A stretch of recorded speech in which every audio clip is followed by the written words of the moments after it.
Primer culto de domingo del año, Dios nos habló que quería comenzar con nuestra vida, con nuestras familias.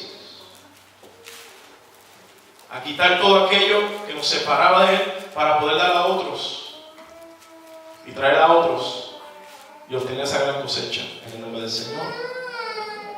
El domingo pasado Dios nos hablaba por su palabra que las puertas del Hades no prevalecerán en contra de la iglesia. Pues en esta tarde, en el libro de San Marcos, capítulo 16, el versículo 15, cuando lo tengan pueden decir un fuerte amén. Leemos la palabra en el nombre del Padre, del Hijo y del Espíritu Santo. Amén. Y les dijo: id por todo el mundo y predicad el Evangelio a toda criatura. Y dice el versículo 16: y el que creyere y fuere bautizado será salvo, mas el que no creyere será condenado. Y estas señales seguirán a los que creen en mi nombre: echarán fuera demonios, y hablarán nuevas lenguas, y tomarán en las manos serpientes, y si bebieren cosa mortífera no les hará daño. Sobre los enfermos pondrán sus manos y sanarán. Padre, te damos gracias por esta palabra hermosa. Gracias, Espíritu Santo, en esta hora. Te pedimos, por favor, te imploramos que tomes cada mente, cada corazón, que podamos estar reverentes ante tu palabra, estar atentos, escucharla y hacerla nuestra, porque es tuya, Dios, y llega para el beneficio y el crecimiento de nuestras vidas. Gracias por lo que estás haciendo aquí en esta casa, por lo que estás haciendo en México, por lo que estás haciendo en cada rincón de este planeta, donde hay un hombre y una mujer predicando tu palabra, donde hay jóvenes llevando, evangelizando, haciendo misiones. Gracias te damos, Señor, por cada hermano y hermana que está haciendo esta gran encomienda, está llevando este evangelio a toda criatura.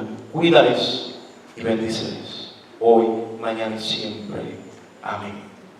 Pueden sentarse en esta hermosa tarde. El tema que quiero considerar esta tarde es el siguiente: el principio del Evangelio.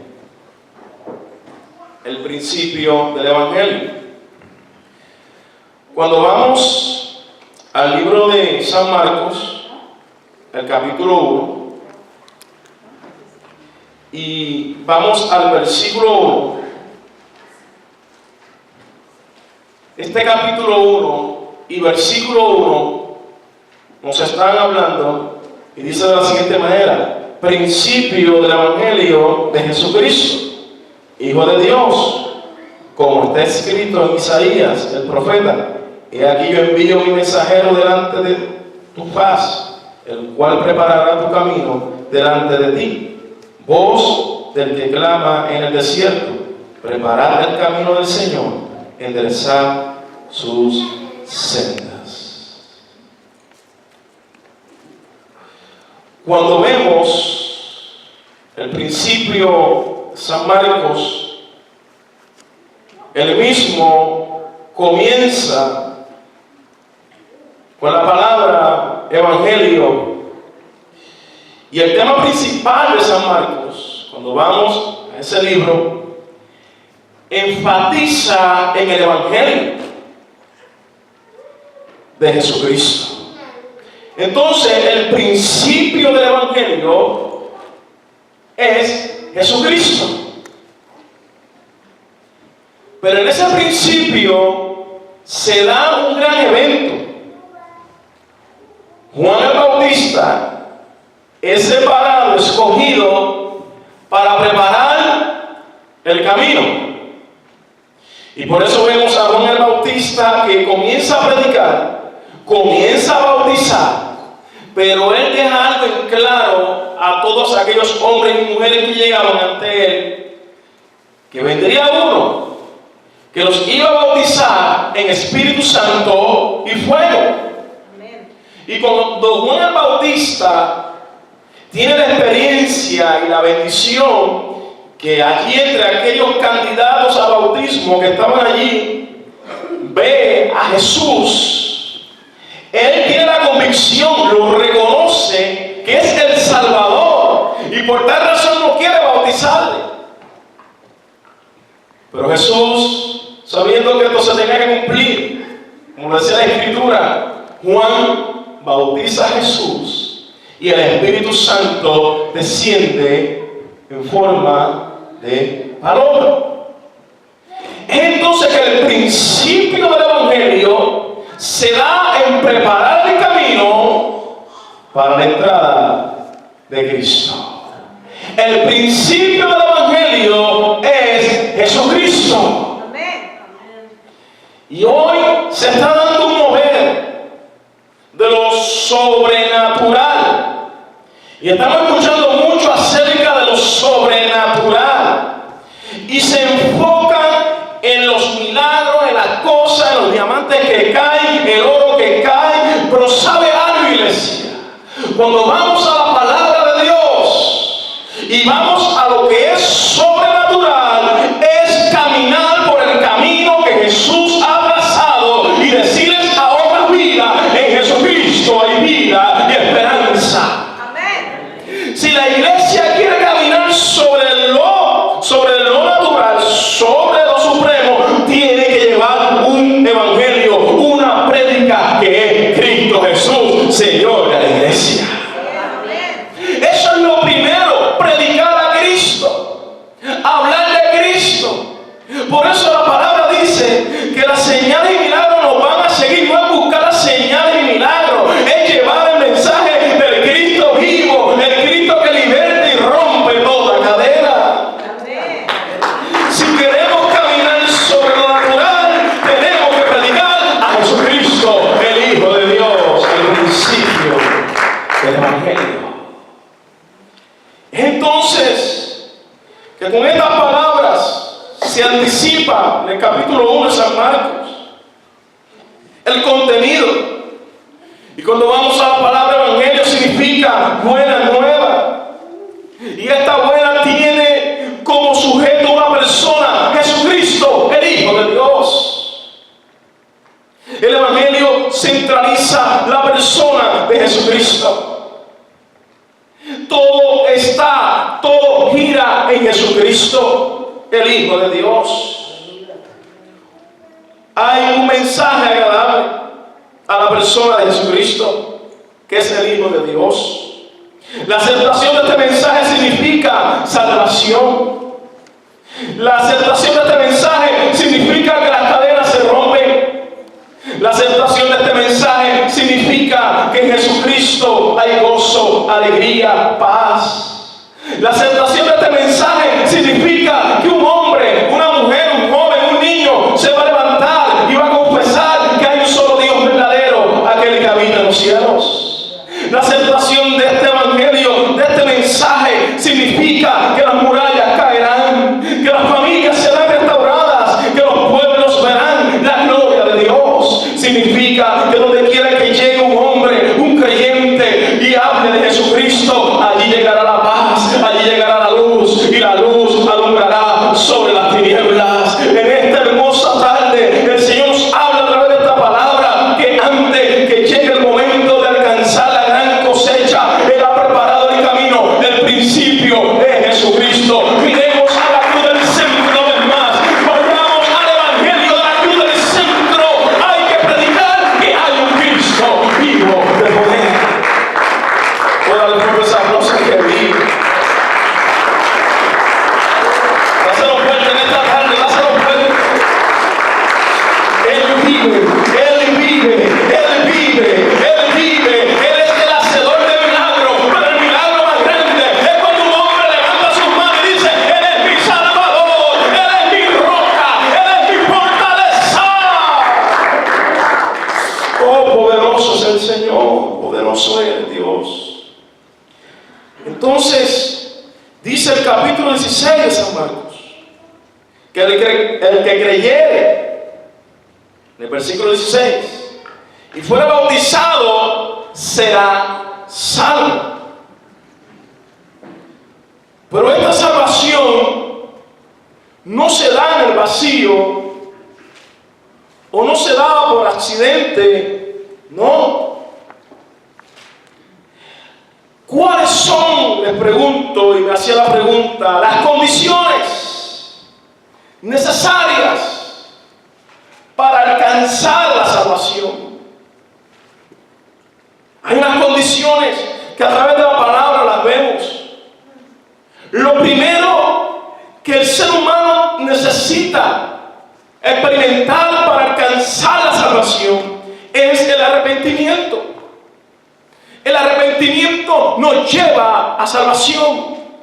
Por eso Marcos, en el capítulo 1, versículo 15, dice: el tiempo se ha cumplido y el reino de Dios se ha acercado. Arrepentíos.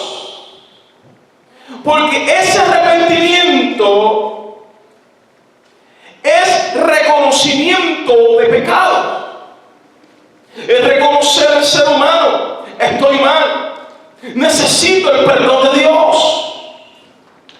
Por eso el Salmo 51, el versículo 3 dice: porque yo reconozco mis rebeliones.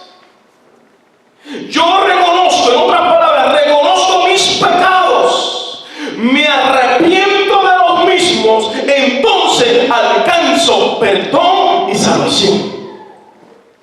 Lo primero es ese arrepentimiento, es la primera condición. Entonces, que cuando lleguemos al Evangelio de Cristo, tenemos que hablar de un arrepentimiento. Por eso, cuando vamos al Salmo capítulo 32 y versículo 5, dice que esto trae tristeza. O sea, la persona que está en el pecado, la persona que está viviendo sin fe, sin esperanza, llega un momento dado que cuando reconoce, se arrepiente. Dice el versículo 5: mientras callé, se envejecieron mis huesos en mí todo el día. El salmista David estaba hablando aquí: mientras callé, había algo que confesar, pero mientras yo callé, aún hasta mis huesos se envejecieron, se dolieron, sentía tristeza. O sea, el pecado produce tristeza, pero cuando llega el arrepentimiento, llega el gozo, llega la salvación, llega la libertad, porque llegó Cristo. Y cuando Cristo llega, Él rompe las cadenas.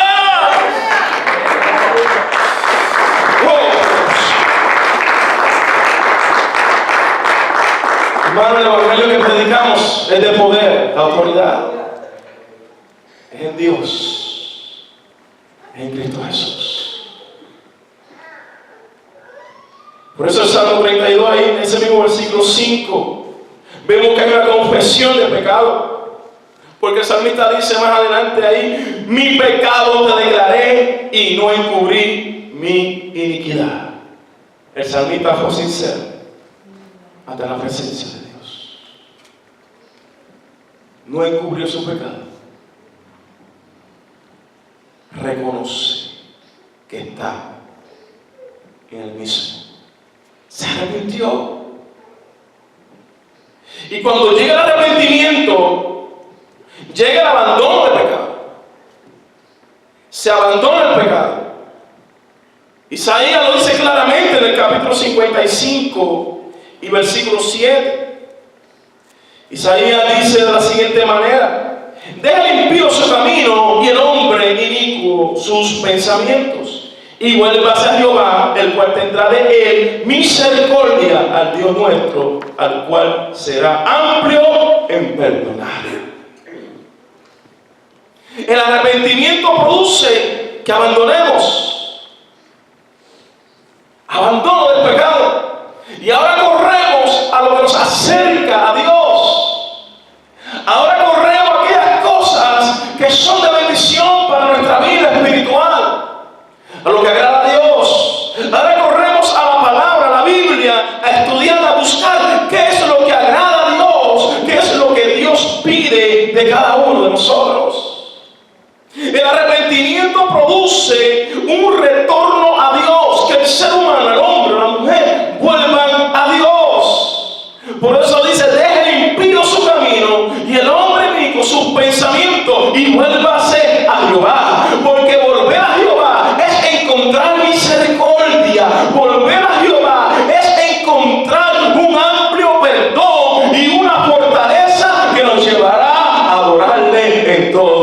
arrepentimiento. Ese arrepentimiento nos lleva a Dios.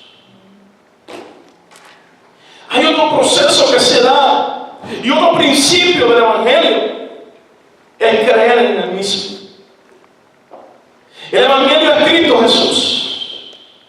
Cuando creemos en el Evangelio, creemos que el Cristo que derramó su sangre también resucitó al tercer día. ¿Cuánto lo creen? Amén. La tumba está vacía. ¿Cuánto lo creen? Amén. Él es nuestra resurrección. ¿Cuánto lo creen? Amén. Ni la muerte lo pudo detener allí. Él vive. Él tiene autoridad sobre la muerte. Tiene autoridad sobre el infierno. Tiene autoridad sobre cada plan que el diablo tenga para destruirnos. Él tiene autoridad para darte victoria en esta tarde.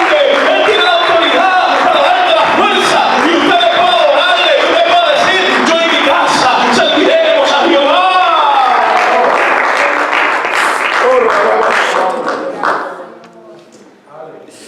Oh, poderoso eres, Señor. Él tiene la autoridad, el poder. Mientras estudiaba esta palabra, recordaba una experiencia que Dios me permitió vivir hace años, más de 10 años atrás. Me encontraba en la República Dominicana, una calle, si no me equivoco, una región se llama Villa Duarte, cerca allí de la capital, cerca de La Naval. Muchos edificios, una de las plantas centrales de gas alrededor, y estaba en la casa del pastor, donde nos hospedaba para celebrar la campaña. Y ellos acostumbraban en la madrugada, llegaba un grupo a la casa de líderes y hermanos a orar, y ellos pedían a Dios que salvara, libertara. Y era una zona donde los jóvenes estaban, la gran mayoría, sumergidos en los vicios, el alcohol, las drogas, criminalidad. Y la iglesia se une en ese clamor por la juventud.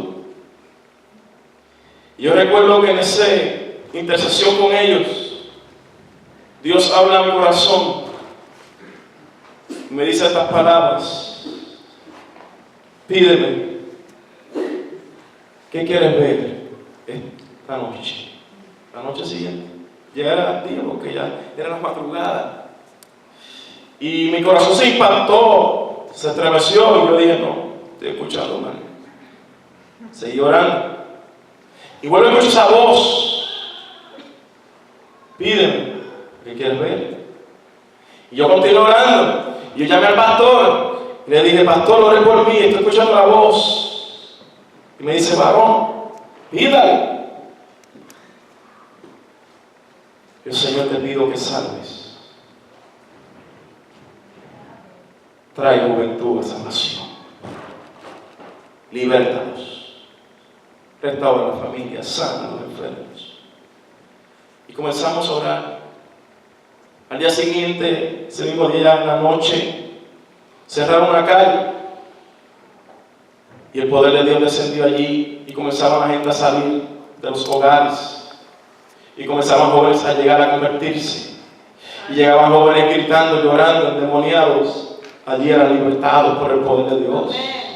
De momento llegó una señora allí, paralítica, comenzó a caminar y seguía llenándose la calle de tal manera que ya era el lugar donde ellos prepararon, no era una tarima grande, era algo pequeño, y se estremecía, se movía mucho el panel.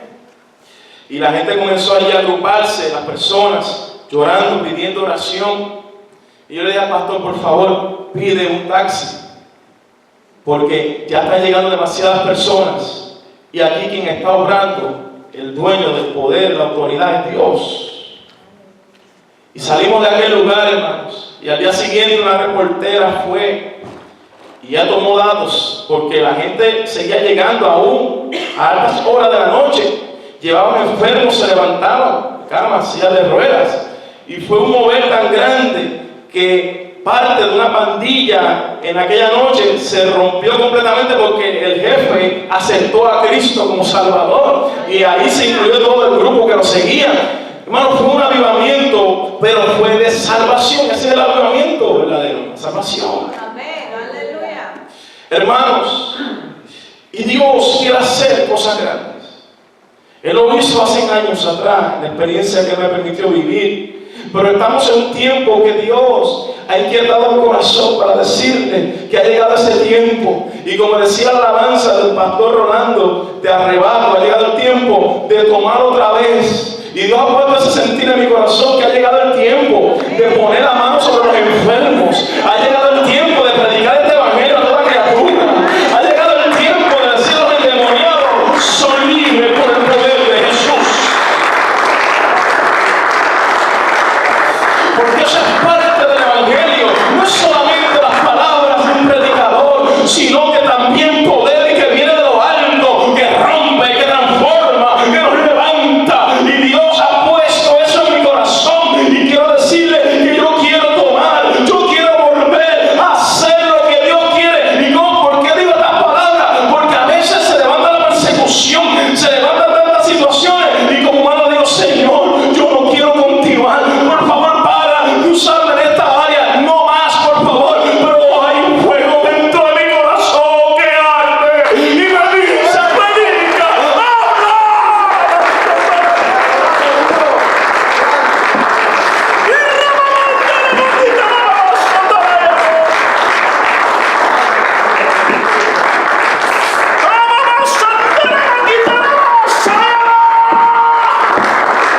Hay un fuego que arde y está descendiendo de este Aleluya.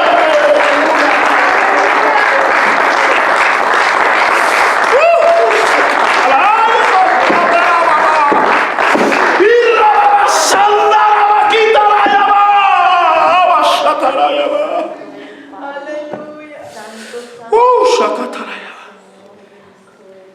Aleluya. Gloria. Aleluya. Muchas veces he dicho: Señor, ya no quiero hablar más. Pero el Señor me habla y me dice: habla mi palabra. Iglesia, ha llegado el tiempo. Aleluya.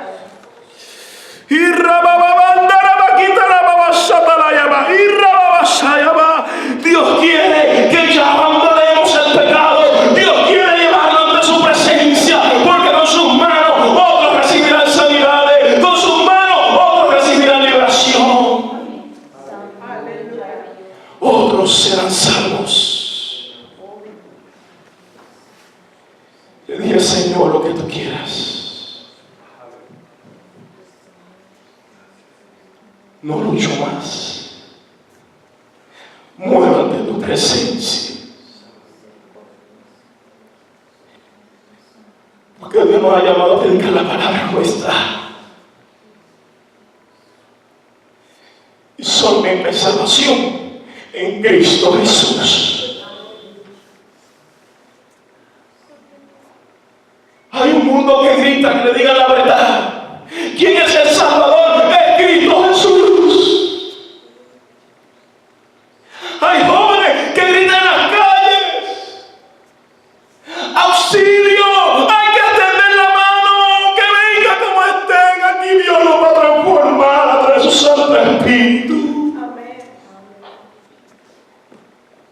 Y creer en el Evangelio es creer en todo tiempo.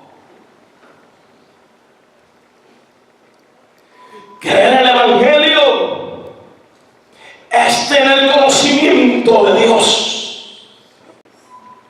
Creer en el Evangelio es tener el conocimiento de su palabra. Por eso Juan dice en el capítulo 17 de su libro, el versículo 3: y esta es la vida eterna, que te conozcan a ti, el único Dios verdadero, y a Jesucristo, a quien has enviado. Es Cristo. Cristo. Creer en el Evangelio es un sentimiento a la obra de Dios. Dios.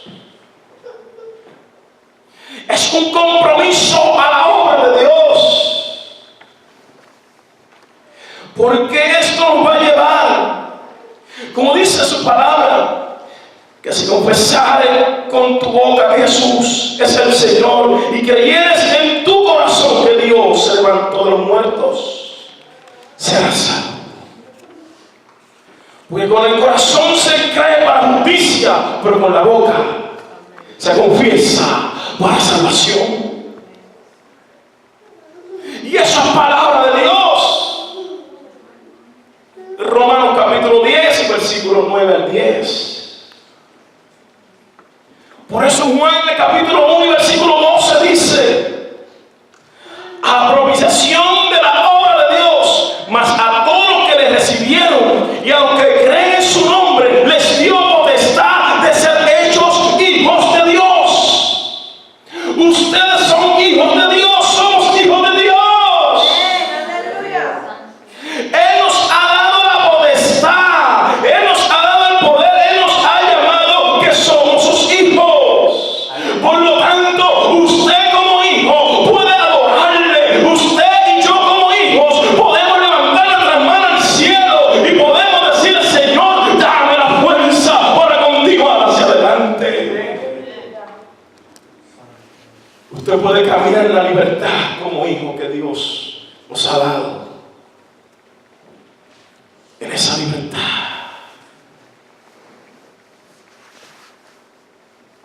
Pero hay otro principio de este evangelio. Y es el siguiente: oír y recibir la palabra. Oír y recibir la palabra. Y dice Marcos capítulo 4, versículo 20. Y estos son los que fueron sembrando en buena tierra, los que oyen la palabra y la reciben. Oír y recibir la palabra. Tenemos que hablar de la palabra. Tenemos que enseñar, tenemos que predicar del Dios de la palabra. No tenemos otro libro. No nos dejaron otro libro extra. Nos dejaron un solo libro: la palabra. La palabra, la palabra, la palabra. Y quizá usted en esta casa escucha mucho ir a la palabra, ir por la palabra, vamos por la palabra, porque es que en la palabra hay vida. En la palabra conocemos el Dios de nuestra salvación. A través de la palabra conocemos los propósitos de Dios para con nosotros, su pueblo. A través de la palabra conocemos su obra. Y conocemos que Él viene pronto. Pero hay una enseñanza que dice la Biblia sobre el oír y recibir la palabra. Por eso Romanos capítulo 10 y versículo 17 dice: es necesario oír la palabra, porque así se alcanza la fe salvadora. Así que la fe es por el oír, y el oír por la palabra de Dios. ¿Cómo van a oír? ¿Cómo van a escuchar si no hay quien les predique? ¿Cómo otros van a conocer que Jesucristo es el Salvador si no hay alguien que le lea la Biblia, les explique? ¿Se acuerda del etíope? Estaba leyendo Isaías, no lo entendía, pero ahí el Espíritu Santo arrebató a Felipe, lo llevó y comenzó a explicarle. Y luego aquel hombre fue bautizado. Dios nos ha llamado como su pueblo a instruir a otros a través de la palabra. Y Dios nos ha dado hombres y mujeres en esta casa con talentos, dones, enseñanza, de prédica, de conferencias. Dios nos ha dado un gran equipo. Dios nos ha dado unas grandes herramientas que producen que otros comiencen a escuchar, y no solamente a escuchar, sino que a recibir el evangelio sano, puro de Cristo Jesús. Es necesario oír la palabra. Es necesario oír la palabra. Es necesario. Pero ¿sabía algo? Que Apocalipsis capítulo 1, versículo 3 nos da una enseñanza y nos explica que no es suficiente oír la palabra de Dios, es necesario recibirla. Es necesario recibirla. Bienaventurado el que lee y los que oyen las palabras de esta profecía y quedan las cosas en ella escritas, las guardan, se quedan con ella en el corazón. Usted sabe que podemos venir a la iglesia quizás 7 días a la semana. Podemos hacer tantos ayunos, tantas oraciones, pero si somos solamente oidores y no hacedores de la palabra, nos vamos a quedar en el mismo lugar todo el tiempo en crecimiento espiritual. Dios nos invita en este año a ser hacedores de su palabra, porque viene un crecimiento, pero comienza por nuestra vida, comienza por nuestra familia. Ha llegado el tiempo de ser oidores de su palabra, hacedores también de ella. Aleluya. Escuchamos la enseñanza a través de las células. Escuchamos las reflexiones los martes en la mañana en el ayuno de la oración, pero el Señor nos llama a hacer de esta palabra, la que estamos escuchando, hacerla nuestra, porque nos va a fortalecer, nos va a llevar a abandonar todo lo que es pecado, nos va a llevar a un encuentro con el Rey de Reyes, con el Hacedor de milagros, y usted va a caminar sobre lo natural cuando conoce la palabra de Dios. Cristo estaba en el desierto 40 días de ayuno. Llegó Satanás a tentarlo y Cristo allí nos enseñó cómo se camina sobre lo natural. Comenzó a recitarle la palabra, escrito está, no solamente de pan vivirá el hombre. Porque la palabra corta, la palabra transforma, la palabra rompe toda cadena. Aleluya. Gracias, Señor. ¿Cuántos pueden adorar al Señor en esta hermosa tarde? Amén. Denle fuertes aplausos al Señor.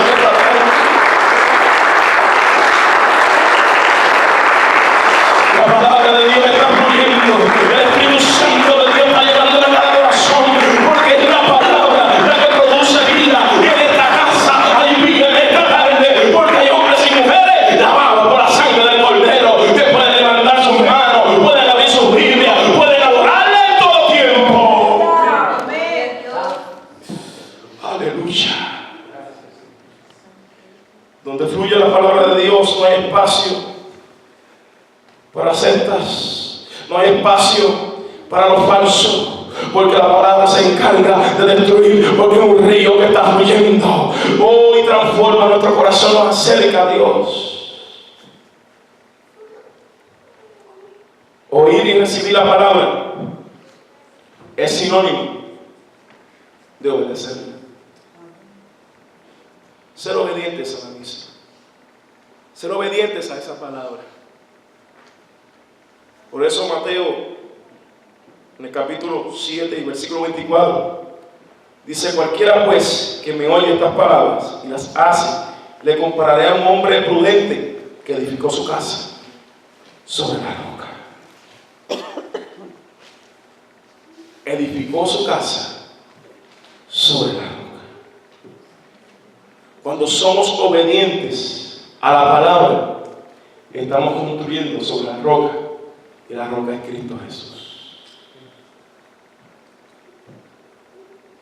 Pregúntale esta tarde: ¿dónde estamos construyendo? ¿Cuál es el fundamento? Santiago capítulo 1 versículo 22 dice: pero sed hacedores de la palabra y no tan solamente oidores, engañándonos a vosotros mismos. Santiago explica que muchas veces pensamos que lo sabemos todo, que sabemos la palabra completa. Y muchas veces sí, la sabemos. Hay vidas, personas que la recitan de memoria. Pero la gran pregunta: ¿estamos haciendo la nuestra? ¿Estamos siendo obedientes a esa palabra? ¿Estamos siendo obedientes?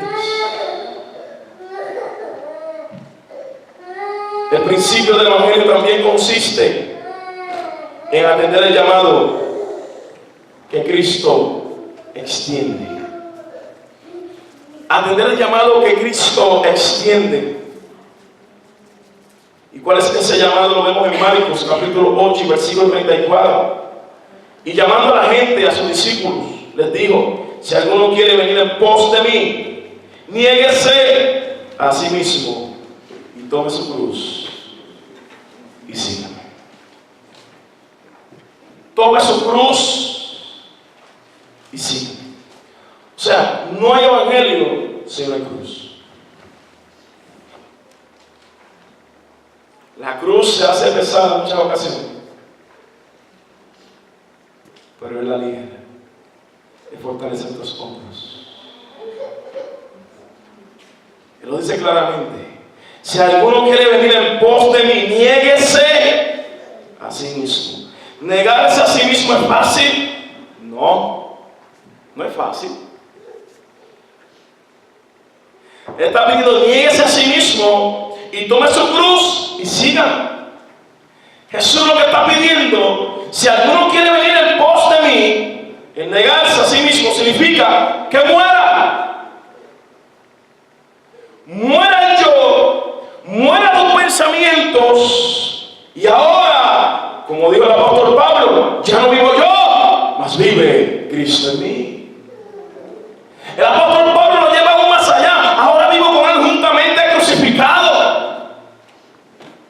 Porque el apóstol Pablo entendía que había unas luchas y era necesario llevar esa cruz, porque llevar la cruz significa que cuando sintamos los ataques, los embates de la vida, las circunstancias, nos vamos a acordar que hay uno que estuvo sobre el madero, pero estuvo allí para salvarnos, para libertarnos, y resucitó. Cuando llegamos a la cruz, estamos diciendo al mundo entero: yo no me avergüenzo de este evangelio, porque esta cruz representa mi vida. Yo estaba seco, yo estaba vacío, pero la sangre de Cristo me llena por dentro y por fuera.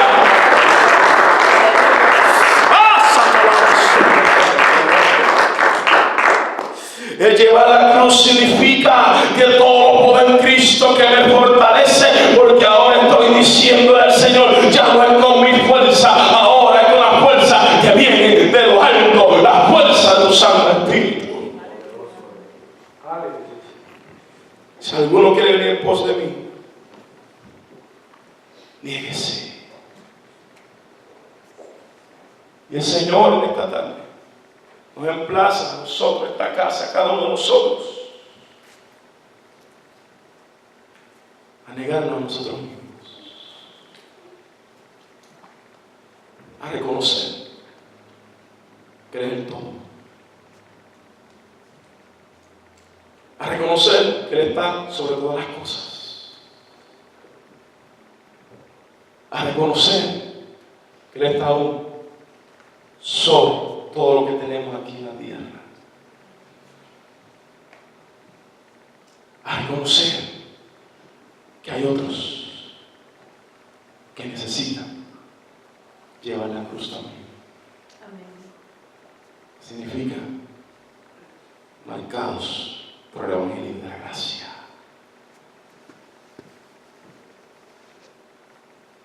Negarse a sí mismo significa que con el Espíritu Santo de Dios cubre nuestra vida, nuestros corazones, y nos va a llevar a todo aquello que nos acerca a Dios. Va a comenzar a quitar todo aquello que nos separa de Dios. El negarse a sí mismo significa que ahora podemos tomar la cruz y seguir a Cristo, porque ahora Cristo habla y nosotros obedecemos. Él es nuestro Señor, nuestro Creador, nuestro Hacedor. Él es el dueño de la obra, Él es el poderoso, Él hace los milagros. Significa que yo ahora quedo bajo, Él es el grande, a Él le adoro ahora, para Él vivo, para Él glorifico su nombre cada día. Lo que hago lo hago para Él, lo que hacemos como iglesia, como cuerpo, lo hacemos para Él, para agradarle a Él, porque ahora pasa a un segundo plano. Lo que yo pienso ahora es: Señor, ¿qué tú quieres de mi vida? ¿Qué quieres hacer con nosotros?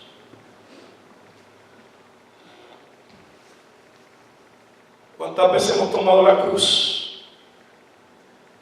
Y una vez que vemos peticiones contestadas, dejamos la cruz a un lado. El Señor quiere que sigamos con la cruz, aun viendo su poder glorificado. Amén.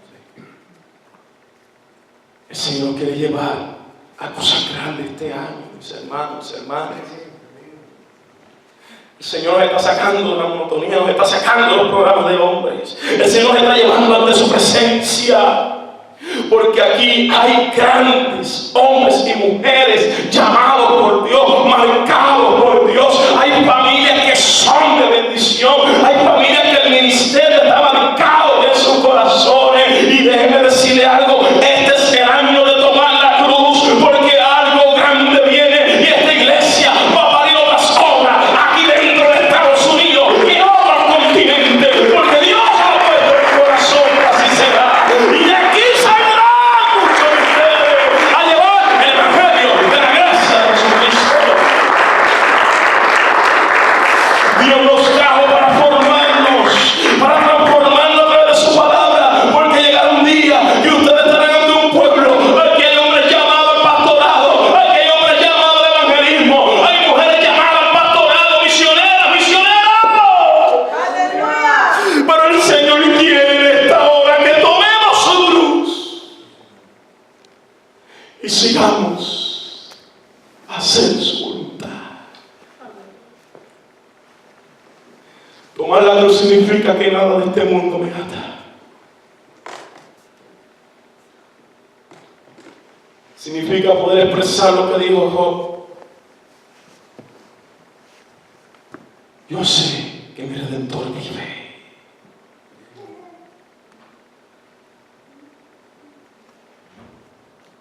Si alguien lo entendió, también fue Habacuc, que glorificó a Dios aún en la escasez. Él quiso decir: tú eres el todo de mi vida. Llevar la cruz significa seguridad, protección, poder. Porque cuando el diablo ve que llevamos la cruz, ella no ve a nosotros, él ve al resucitado que vive en nuestros corazones. Y se tiene que apartar de nuestro camino, de nuestras familias. Hay que atender ese llamado. Hay que atender ese llamado a prisa, urgente. Lo que Dios ha puesto en nuestras manos es grande, es poderoso. Lo que Dios ha puesto en sus manos, sus talentos, sus dones, son grandes, poderosos en Dios. Tomemos la cruz. Pero hay algo que trae el tomar la cruz. Implica, y un principio del Evangelio es el llamado que Cristo nos hace es uno, a morir al mundo. Gálatas capítulo 2 y versículo 20 dice: con Cristo estoy juntamente crucificado, y ya no vivo yo, mas vive Cristo en mí. Y lo que ahora vivo en la carne, lo vivo en la fe del Hijo de Dios, el cual me amó y se entregó a sí mismo por mí. Tomar la cruz implica despreciar el mundo, y esto no significa las personas, sino despreciar lo que este siglo ofrece, que destruye nuestra vida espiritual. Decirle no a los vicios, decirle no a todo aquello que destruye la familia, todo aquello que se levanta para separarnos de Dios. Por eso Filipenses capítulo 3 y versículo 7 dice: pero cuántas cosas eran para mí ganancia, las he estimado como pérdida por amor de Cristo. Es despreciar el mundo, despreciar aquello que yo pienso que me beneficia, pero está destruyendo mi vida espiritual. Es decir, aquello que está destruyendo mi familia, no. Y buscar la cruz y correr a Cristo en todo tiempo implica este llamado, seguirle. ¿Y cómo le vamos a seguir? Pues hay un detalle, y hay una implicación, y hay un fundamento. Seguirle significa despojémonos de todo peso del pecado que nos asedia y corramos con paciencia la carrera que tenemos por delante, puestos los ojos en Jesús, el autor y consumador de nuestra fe. Seguir a Cristo, seguirle. En el proceso vendrán fuerzas malignas a destruirnos, vendrán oposiciones, vendrán enemigos de la obra, vendrán burladores, se levantará Sanballat, se levantará Tobías, se levantará el árabe, pero sabe, ante todo está Cristo Jesús en tu vida, en tu corazón, y el propósito de Jehová se cumplirá en su vida y en esta casa y en el mundo entero, donde hay un hombre y una mujer predicando el evangelio de la gracia. Seguirle. Hay otro principio del evangelio: no avergonzarse de Cristo.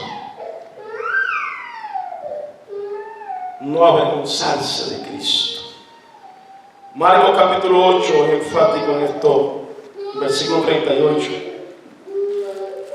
y lee de la siguiente manera: porque el que se avergonzare de mí y de mis palabras en esta generación adúltera y pecadora, el Hijo del Hombre se avergonzará también de él cuando venga en la gloria de su Padre con los santos ángeles.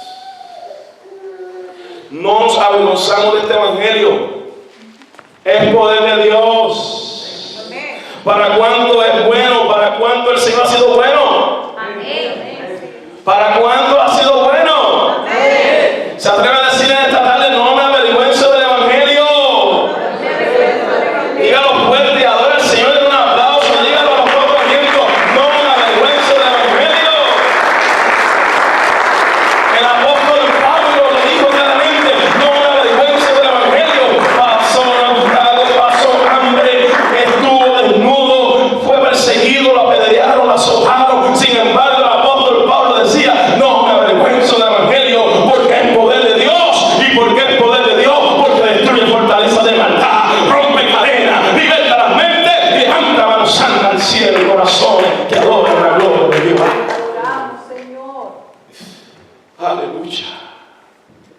Lo dice también Lucas capítulo 9 versículo 26: porque que se avergonzara de mí, de mis palabras, de este se avergonzará el Hijo del Hombre cuando venga en su gloria, en la del Padre y de los santos ángeles. No nos avergoncemos del evangelio, el poder de Dios. Muchas veces vienen momentos fuertes y preguntamos: Dios, ¿dónde tú estás? Él sigue estando en el mismo lugar, su trono rodeado de gloria, intercediendo por cada uno de nosotros. El evangelio es poder de Dios. Y hay otro principio del evangelio: amar a Dios. Amarlo con todas nuestras fuerzas. Y la palabra del Señor dice: amarás al Señor tu Dios con todo tu corazón, y con toda tu alma, y con toda tu mente, y con todas tus fuerzas. Amar a Dios. ¿Cómo debe ser amado Dios? Con todo el corazón. Con todo el corazón. Con toda el alma. Con toda la mente. Con todas las fuerzas. Hay fuerza en cada uno de ustedes, son jóvenes. Amemos a Dios. Amémosle con el corazón, con el alma, con la mente, con las fuerzas. En medio de cada dificultad, de cada prueba que venga este año, victorias, que podamos amar a Dios aún más fuerte, que abracemos la fe de esperanza y le podamos decir a este mundo: amar a Dios está sobre todas las cosas que ofrece este siglo. amar a Dios.